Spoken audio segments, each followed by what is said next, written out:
You see, the important question is that who is the beneficiary over here by these acts of terrorism in Pakistan? It is India. Because what is happening here is, the strategy of India is to keep the Pakistan embroiled in this menace of terrorism, so that the true potential, the true power potential of Pakistan is not realized, which is the destiny that we owe to the people of Pakistan, the 250 million people of Pakistan, that is not realized. And the power differential between the two countries keep on increasing, so that India can act as a regional hegemon, a bully, and can dictate its own terms. So this is the largest strategy. And it serves India very well. It is that ideal tool of terrorism, the state-sponsored terrorism, that India has therefore embarked as a policy against Pakistan. And if you see historically, it is not that it's being done for the first time, and it's not only in the last 2 decades plus this is being done. If you go way back in 1971, what was Mukti Bani? That was also state-sponsored terrorism of India. And historically, if you see, Indians have acknowledged it. Prime Minister Modi went on record, not only acknowledged but boasted about it, that we use terrorism, we use Mukti Bani. On the other hand, what Pakistan is doing?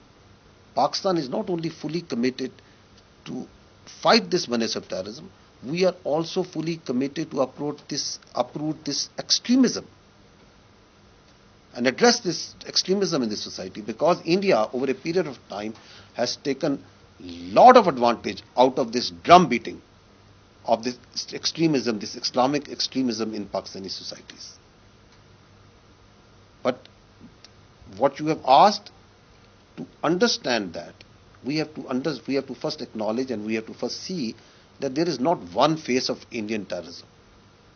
Indian terrorism in Pakistan has multiple faces. And I would like you to take briefly on these faces of terrorism with evidence that what India has been doing.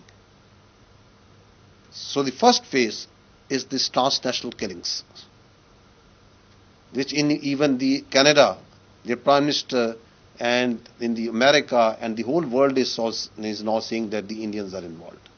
Pakistan, if you see, has come on record much earlier. This was in last year in 2024. These are the faces of the raw handlers. You can see his name. This is Anand, Ashok Kumar Anand. This is the raw handler who is involved, and this is the accomplice, Yogesh Kumar. These are raw handlers. Pakistan came on record with proofs, with terror financing of their involvement in transnational killing through criminal enterprise in Pakistan, targeted killings. It's all on public record. You move forward. This is just, I think, a couple of months ago. This is a deep-rooted investigation that was made public of Indian terror cell of Major Sandeep. This is a military intelligence officer serving official, Major Sandeep cell, which is carrying out IEDs, planting those all over Pakistan. And if you see these, you can see their records, the transactions that are going on between these people. These are the faces of these are his other accomplices. This is a serving non-commissioned officer, Sakhwinder, of the Indian military intelligence. These are the other soldiers who are involved and how they are doing it. These are the audios. They have all been made public already, where the instructions are being passed, where the money is being exchanged, where the targeting is being done. And these terror cells are operating, and they are telling that we are operating in Pakistan from Lahore to Quetta, and we are doing it for years. So this all evidence of these IEDs, where they were placed, how they are being done, this is all on record. And that is not all.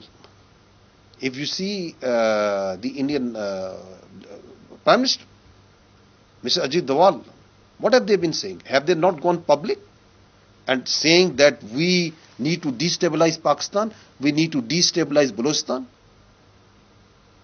The world has seen the words of Bikram Singh, the Indian Chief of Army Staff, that we need to instill destabilization in Balochstan and in Pakistan. Their political faces. And once these terrorist leaders Some of them surrender, some of them are captured. Once they debrief them, and then they go public, and they come very clean that it is India who is funding them. This is Mr. Sarfraz Bangalzai.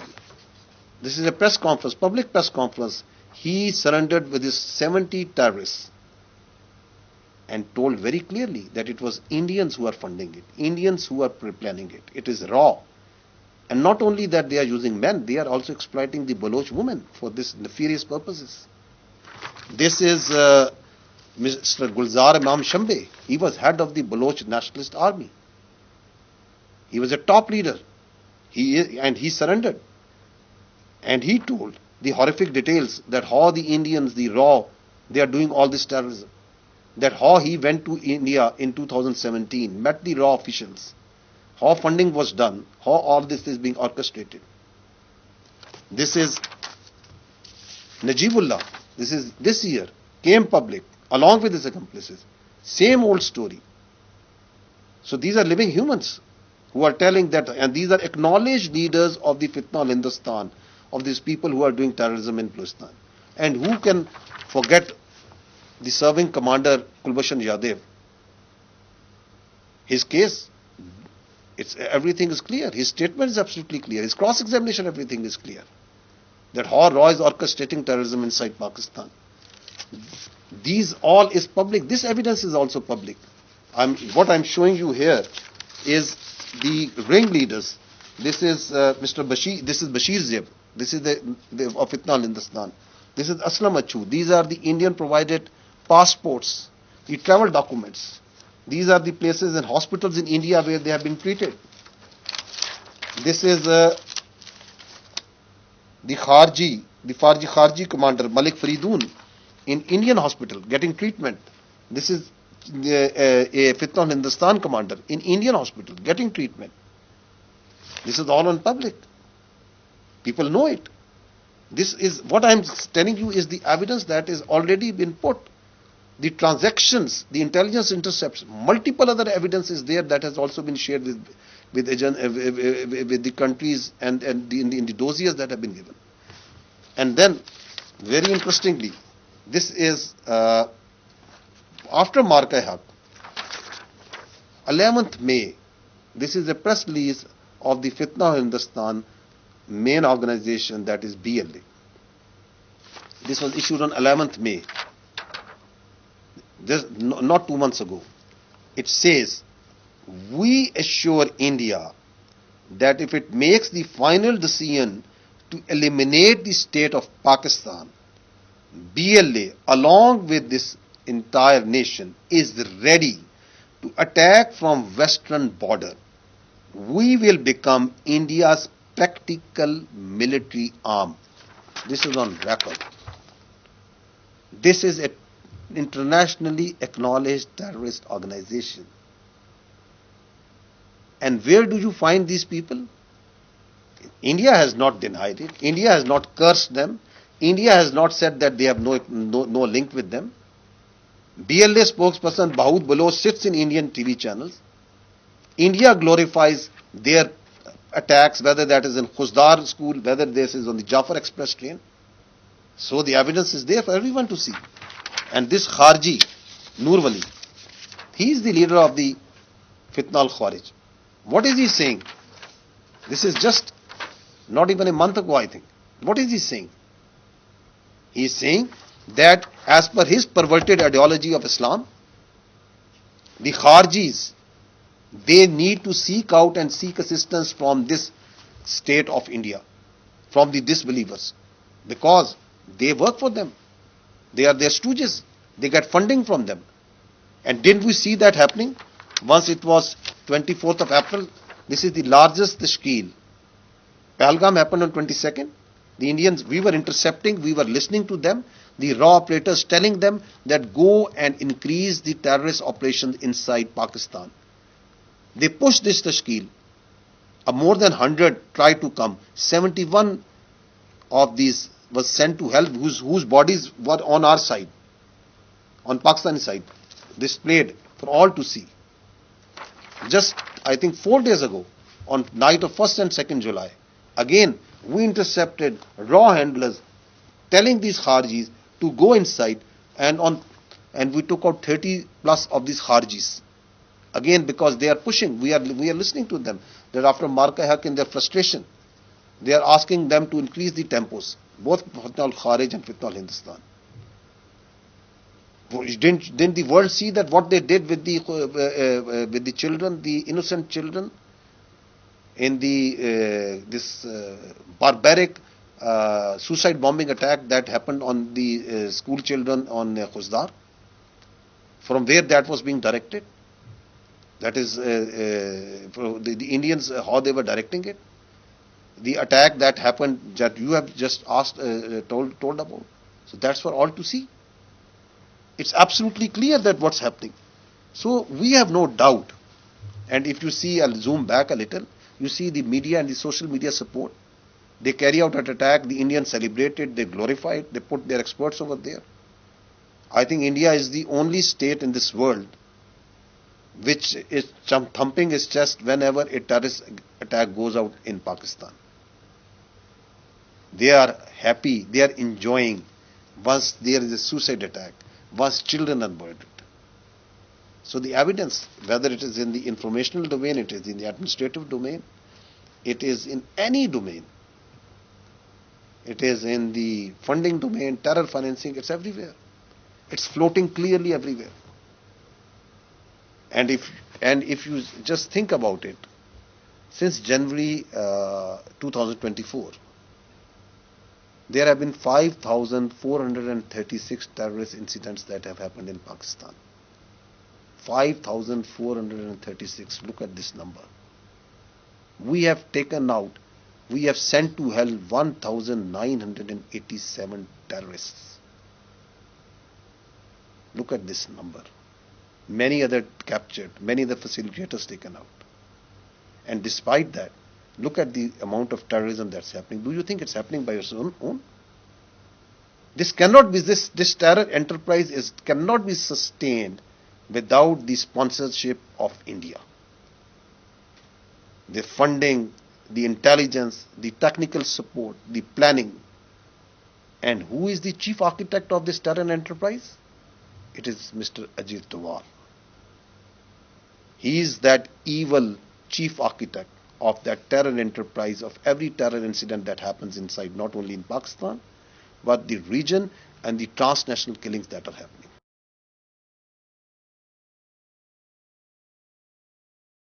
Pakistan is not a reckless and irresponsible state like India, who is very quick to put its blames, its internal problems and issues on other states rather than resolving them. We must understand that terrorism is an internal problem of India as a result of the continuous oppression which the India does on its minorities as part of its policy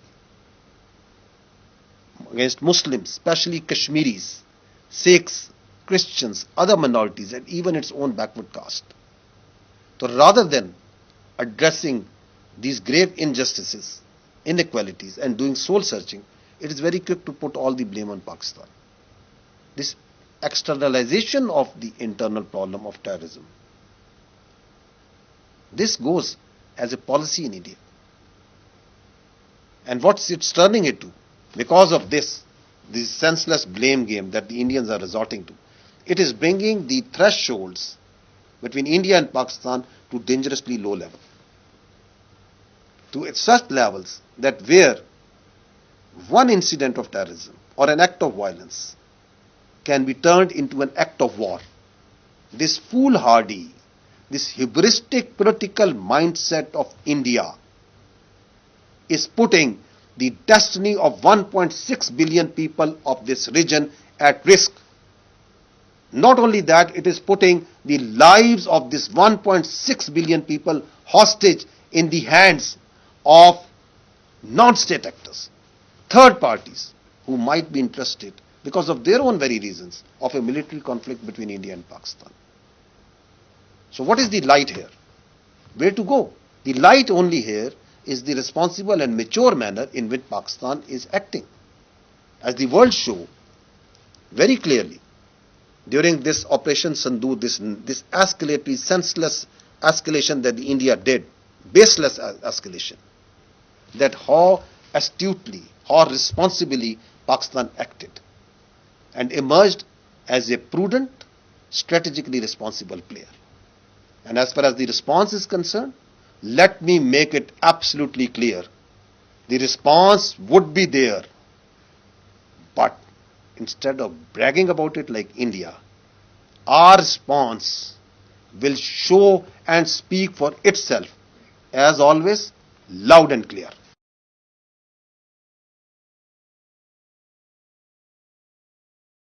The incident timing, as you are referring, this incident is not some standalone incident of terrorism. As I have already, I think in the first question we discussed in detail and length about it, this is part of a chain, long chain of the terrorist enterprise that has been waged by India, spearheaded by Mr. Ajit Doval.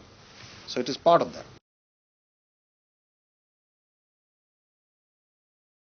You see, in democracies and open societies, where there is freedom of expression, freedom of movement, freedom of speech, and all other rights, and especially in the developing and underdeveloped countries, there is always a chance, there are ample opportunities to exploit these societal grievances, the financial constraints and the hardships. So the space exists to exploit these grievances and these hardships. In case of Pakistan, the problem is much more compounded due to the presence of large number of aliens who are readily available as hired guns.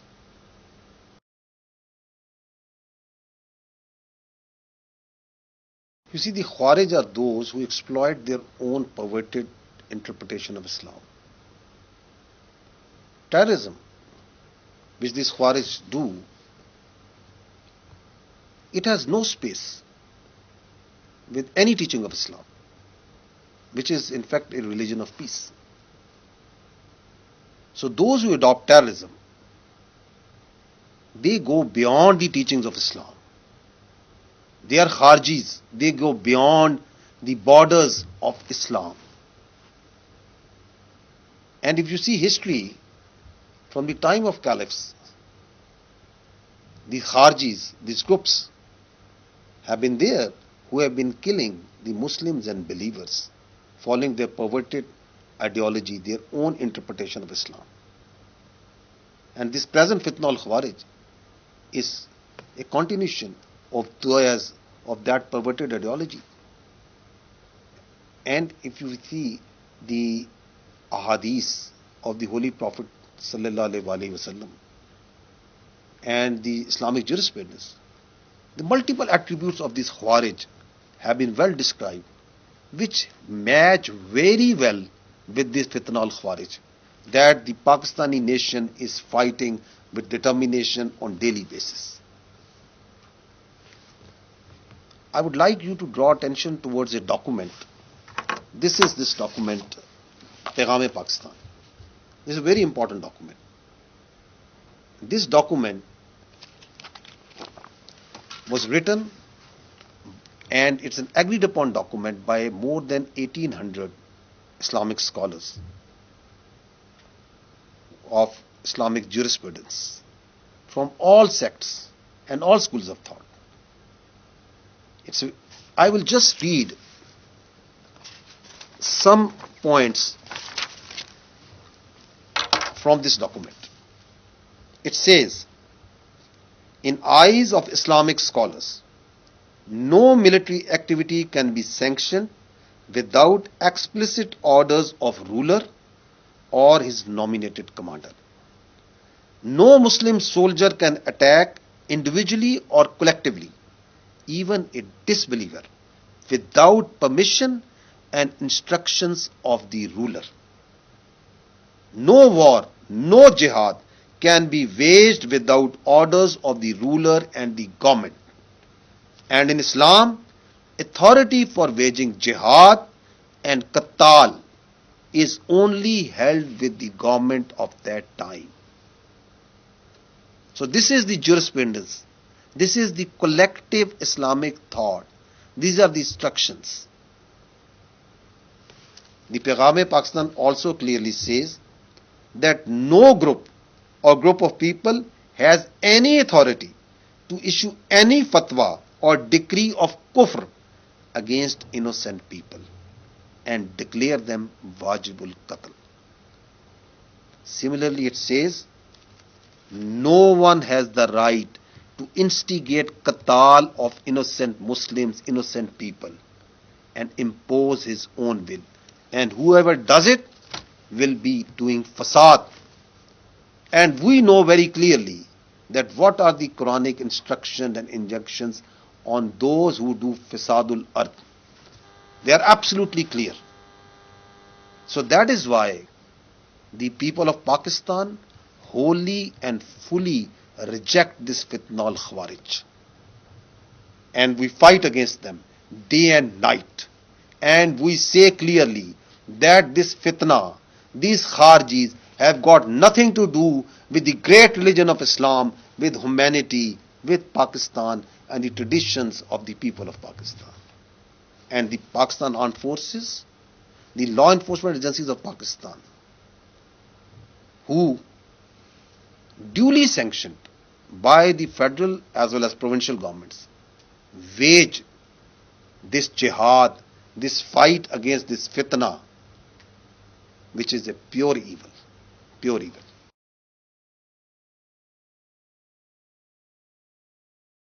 You see, Iran is Pakistan's brotherly, neighborly Islamic country. Pakistan's relations with Iran are based on common faith, history and culture.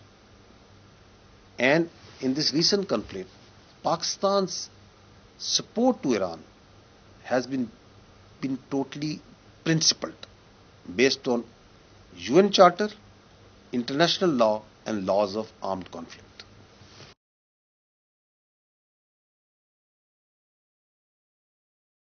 There is absolutely no concern whatsoever in the military that Pakistan can become the next target. Absolutely no concern.